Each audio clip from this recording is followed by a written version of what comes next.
This may break the game, or it may not. In its current form, the attack heli and missile launcher are crazy powerful, and you'll need to know how to use them to stay ahead. In this video, I'll cover everything about the attack heli, homing missile launcher, and parachute to help you out. Hey guys, Jfarr here, and let's get started. The attack heli can be obtained in two ways, by stealing it or purchasing it from the Airwolf vendor at the bandit camp for 2,250 scrap. In comparison, the minicopter is 750 scrap, while the transport heli is 1,250 scrap. Once you've purchased the attack helicopter, it will spawn on the helipad, preventing any further purchases until it's moved. There's a 5-minute grace period during which other players cannot steal or damage the helicopter. However, if you wait longer than 5 minutes, the heli will be reclaimed and other players can take it for free. Don't worry about bringing spare fuel, as each heli comes with a complimentary 100 low-grade fuel. The attack helicopter features a combined fuel tank that can be accessed from the side of the craft. Conveniently, you can also refuel while sitting in the pilot seat. Let's compare the fuel consumption of each helicopter per minute, as well as how far each heli can travel on 50 units of fuel. This will give us an idea of each helicopter's fuel efficiency and speed. Now that you have refueled, you're ready to take off. Hop into the pilot seat and hold the W key to start the engine. Unlike other helicopters, the attack heli doesn't have wheels, but if you hold the control key while pressing W, you can move the heli around as if it had wheels. Be careful though, any contact with objects will cause significant damage and quickly destroy the vehicle. Once you're airborne, the controls are the same as for any other helicopter. Be gentle with your mouse movements. Overcorrecting is a common mistake that can cause you to lose control and plummet in one direction. Before making such a large investment, it's a good idea to practice flying on a creative server that allows you to spawn an attack helicopter. If you're already comfortable flying the minicopter, you'll find the attack helicopter is even easier to maneuver due to its faster turning and maneuverability. If you get stuck, you can push the heli by holding the E key and selecting the push option.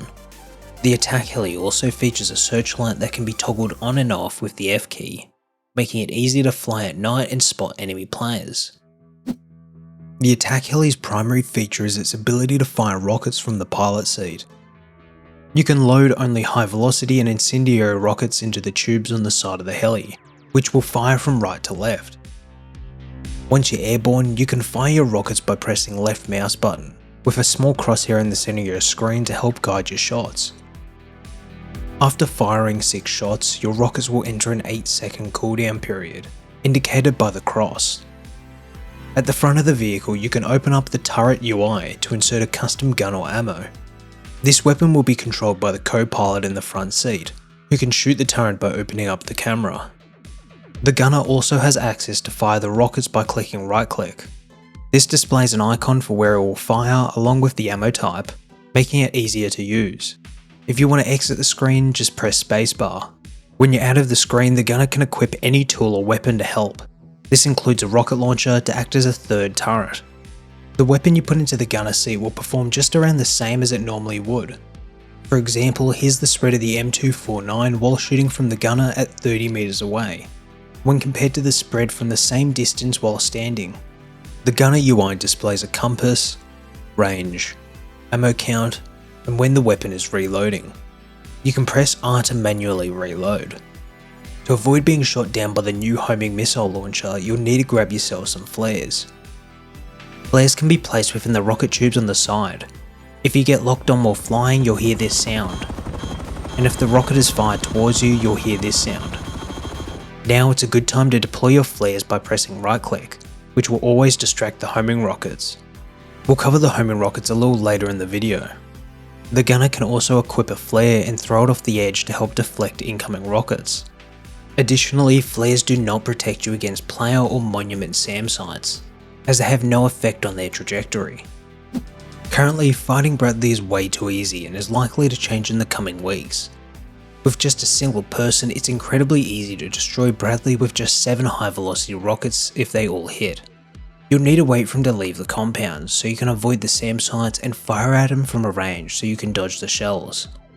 I would expect this to change in the future, so check the comments for any updates. You can expect to see the attack heli frequently flying around the oil rig and cargo ship looking for easy targets. If you're taking on the oil rig, it's best to avoid standing openly on the top floor. If you see an attack heli approaching, seek cover on the lower floors or in the vents. Try to peek out and take some shots at the pilot as they scan the area. On the cargo ship, it's harder to get hit as you have the tower, underground areas and containers to hide between. For other monuments, keep an eye on the skies and be cautious. Finding players on the ground can be more challenging as they may dodge your rockets if you're not close enough.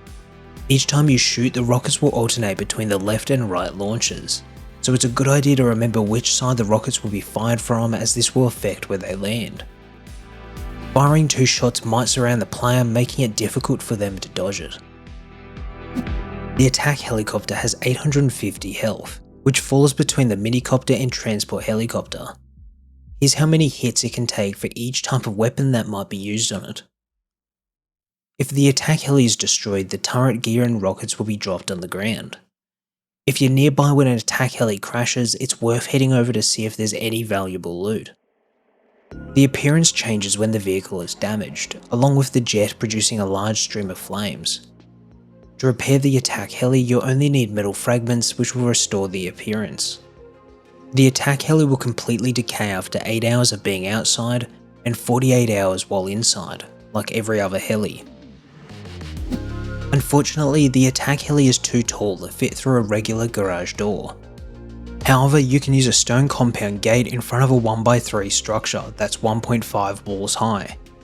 This allows you to fly the heli in, close up the base, and not worry about players easily getting in and stealing it. Keep in mind they could still shoot the heli if they're feeling malicious.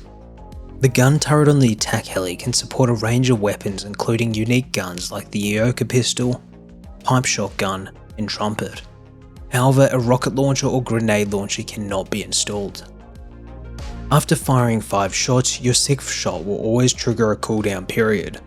This state is saved even after exiting the heli. To refresh it, you can remove and reinsert the leading rocket. This will allow you to take off again and fire 6 more rockets. This is useful to know if you've already fired some shots and plan to fight Bradley or players on the ground and want to have all 6 shots ready. A new craftable weapon, the homing missile launcher, has just been added to help counter the attack helicopter. The missile launcher is a level 2 workbench blueprint with a tech tree cost of 2,300 scrap for the launcher and an extra 125 scrap on top of that for the ammo. Otherwise, they can be directly researched for 500 scrap for the launcher and 125 scrap for the ammo. Simply plant your launcher and look towards the flying vehicle.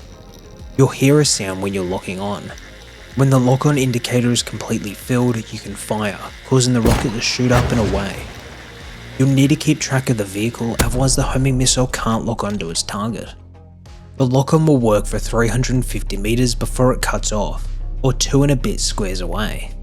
Here we can see my mate HooF is parked just under 350 meters away at the fishing village, just for a sense of scale. The attack heli can easily dodge these shots with flares, but for the mini or transport it's a bit harder, as other players will be needed to throw flares off the side.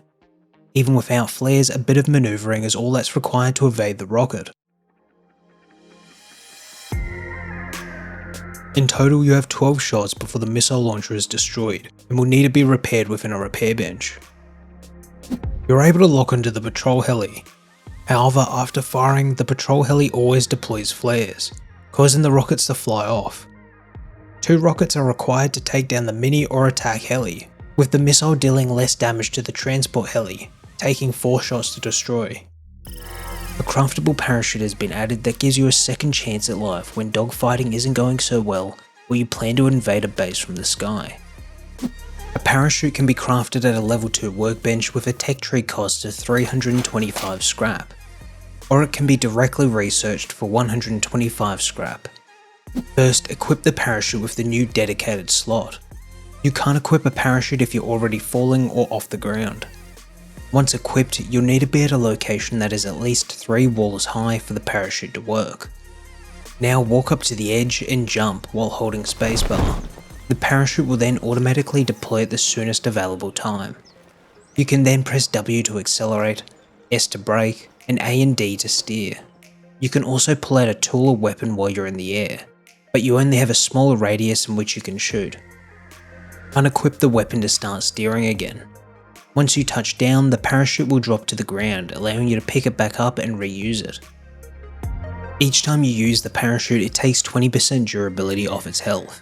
However, it can be repaired within a repair bench using cloth. The durability of the parachute plays a crucial role in its maneuverability and lift. As the parachute sustains more damage, its descent rate increases, its forward speed decreases, and it becomes increasingly difficult to control. If severely damaged, the parachute will still cause 4 damage when landing. Currently, SAM sites will target you if you're parachuting, so be careful which base you decide to parachute into.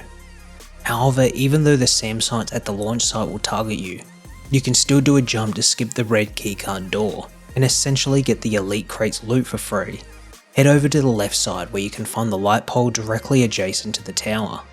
Climb up it and jump onto the rail. You can now jump over with your parachute. Be careful as the SAM sites might start shooting. Now pick up your parachute, climb up the ladder, over the bridge, and up the stairs to the top floor.